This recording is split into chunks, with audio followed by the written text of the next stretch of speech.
ज्योति जी, जब आपको हॉस्पिटल लाया गया था तब आपको किस तरह की तकलीफ़ हो रही थी? मैंने ना मेरे पहले से 3 बच्चे हैं और फिर मैं जाँचें करी? हाँ, सफाई कराई थी। तो उसमें फिर मेरे को टाइम पीरियड फिर से नहीं आया, पेट दर्द कर रहा था, बहुत परेशान हो रहे थे 1 महीने से। तो फिर मैडम ने मेरे को जाँचें करवाई, उसमें कंफर्म नहीं हो रहा था। मैडम ने 3-4 पे जाँचें करी, तो फिर मैडम ने हमारी जाँचें जयपुर भेजी और सीकर भेजी। तो उसमें कम आया था कि मेरी ये प्रॉब्लम हो रही है, तो मेरा ऑपरेशन किया था और बहुत अच्छे से ध्यान रखते हैं। अभी सही हो एकदम हाँ, बिल्कुल? बहुत अच्छा, बहुत ऐसे मेरे को तो जैसे अपनी छोटी बहन की तरह ध्यान रखती है मैडम। मेरे को तो डांटती है, बहुत प्यार प्रेम से रखती हैं और बहुत अच्छी है मैडम। यहाँ की सीनियर बहुत अच्छे डॉक्टर है, जो कितनी फैसिलिटी यहाँ मिलती है। तो जयपुर सीकर लोग क्यों जाते हैं यहाँ करवाना, बहुत अच्छी फैसिलिटी है। मुझे तो बहुत खुशी हुई यहाँ की, मैं तो बहुत अच्छी। पेशेंट है वो, सबसे पहले हम ये जानना चाहेंगे वो किस कंडीशन में आपके पास में आया है? ये पेशेंट देखो, वैसे तो 1 महीने पहले इनकम्प्लीट अबॉर्शन करके आया था। इसने एमटीपी किट खा ली थी। तो इनकम्प्लीट अबॉर्शन में अपन यही करते हैं, सिंपल इवैक्यूएशन कर देते हैं और पेशेंट को छुट्टी कर देते हैं। लेकिन ये क्या है कि 5-10 दिन बाद मेरे पास आई कि मुझे पेन हो रहा है, तो पेट में दर्द हो रहा है मैम, बहुत तेज़ हो रहा है। तो फिर मैंने कुछ मेडिसिन दी। मैंने क्या, कई बार इन्फेक्शन वगैरह से हो जाता है, तो मेडिसिन दी तो उसको थोड़ा सबसाइड हो गया था।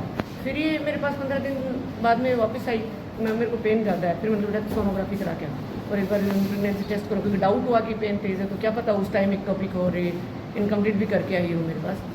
तो फिर सोनो में डाउटफुल आया कि एक टॉपिक प्रेगनेंसी ओवेरियन एक टॉपिक है। मतलब कई बार क्या होता है कि बच्चादानी से बाहर बच्चा लग जाता है, वो कहीं भी लग सकता है, ओवरी में लग सकता है, ट्यूब में लग सकता है, किसी और अदर ब्रॉड लिगामेंट उसमें लग सकता है, कहीं भी लग सकता है। तो फिर उसको एक्टोपिक प्रेगनेंसी बोलते हैं। तो इसके ओवेरियन एक टॉपिक डायग्नोस किया डॉक्टर साहब ने बाहर जो सोनो कराई। फिर उसको भी उन्होंने भी डाउटफुल ही दिया थोड़ा ना, एक तरफ कोई गांठ थी और एक तरफ एक्टोपिक एक्टोपिक प्रेगनेंसी लग रही थी। तो फिर उसको कंफर्म करने के लिए मैंने एमआरआई कराई, इसकी सीकर भेजा और एमआरआई कराई। एमआरआई में भी वही चीज़ें दी कि ओवेरियन टॉपिक है और एक तरफ गांठ है। तो फिर एससीजी टाइटर से ये चीज़ें मॉनिटर होती हैं कि कितना है, सिग्निफिकेंट है तो अपन लेप्रोटोपिंग करें इसकी, और सिग्निफिकेंट नहीं है तो मेडिसिन पे रख के और कुछ दिन बाद में ये ऑटोमेटिकली डाउन आ जाता है एससीजी टाइटर, और अपन मान लेते हैं कि पेशेंट फ्री हो गया डिजीज़ से। लेकिन इसको कंटिन्यू पेन था कि मैम मुझे बहुत तेज़ दर्द हो रहा है। तो फिर पेरिफेरी हॉस्पिटल है, 24 घंटे, ऐसा नहीं है कि अपन 5 मिनट में या 10 मिनट में अरेंज कर लें टीम को। तो लगा कि इतना तेज़ पेन है तो अंदर अगर रप्चर हो गया तो पेशेंट की जान को खतरा हो सकता है। वैसे भी इसको 3 बच्चे हैं तो नसबंदी भी करना था इसके लिए। तो फिर हमने ये डिसीज़न किया कि लेप्रोटोमी करेंगे टॉपिक प्रेगनेंसी के लिए।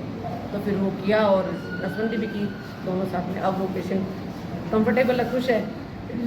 और ये किस तरह का केस था? जब आपने ऑपरेशन किया तो कहीं ना कहीं डर भी रहता है ऑपरेशन में? ये बहुत कॉमन है, पर एक्टोपिक प्रेगनेंसी एक इमरजेंसी होता है।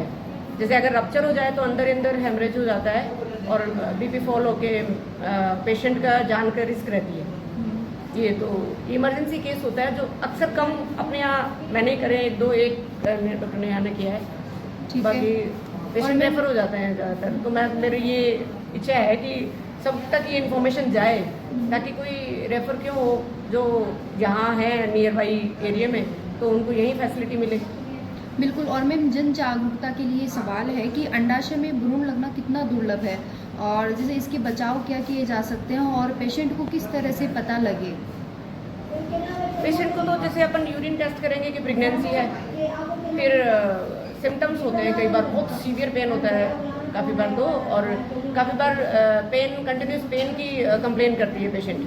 तो अपन जांच से करेंगे, यूरिन प्रेगनेंसी करेंगे, सोनो करेंगे, उसी में आएगा। अगर इंट्रा यूट्राइन है तो यूट्रस में आ जाएगा। कई बार दोनों साइड में होता है, यूट्राइन प्रेगनेंसी भी होती है और एक्टोपिक प्रेगनेंसी भी होती है, तो सोनो से ही क्लियर होगा, जांचों से क्लियर होगा। और जो ग्रामीण क्षेत्र की महिलाएं हैं, क्योंकि ऐसी स्थिति में वो कई बार सलाह भी नहीं ले पाती है शर्म के मारे, तो आप उन्हें क्या सलाह देना चाहेंगे?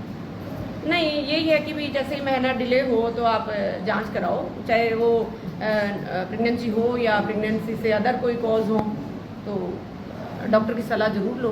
क्योंकि ऐसा भी हो सकता है अपन को लगे कि अवेयर नहीं है और अपन अवॉइड करें, कोई बात नहीं, महीना 15 दिन में आ जाएगा, 10 दिन में आ जाएगा, और पता चला कि थोड़ा थोड़ा दर्द होते होते रप्चर हो गया। और जांच इस कराएं, समय डॉक्टर की सलाह। डॉक्टर और जो नर्सिंग स्टाफ है उनका कितना क्या सहयोग रहा? बहुत अच्छी टीम है यहाँ की, पूरा कोऑपरेट करते हैं, और ओटी स्टाफ बहुत ही अच्छा है, मतलब हर चीज़ में, डिसीजन में भी और इवन काम में भी पूरा ध्यान रखते हैं। और पोस्ट ऑपरेटिव वार्ड में भी, जैसे गायनिक वार्ड में जो सिस्टर्स हैं बहुत अच्छा काम करती हैं। एक बार हमें कहना ही होता है कि आप लोग ये पेशेंट को ये कंप्लेन हो रही है बेटा ये दवाइयाँ लगा दो, तुरंत लगा देते हैं सिस्टर, बहुत अच्छा कॉपरेशन।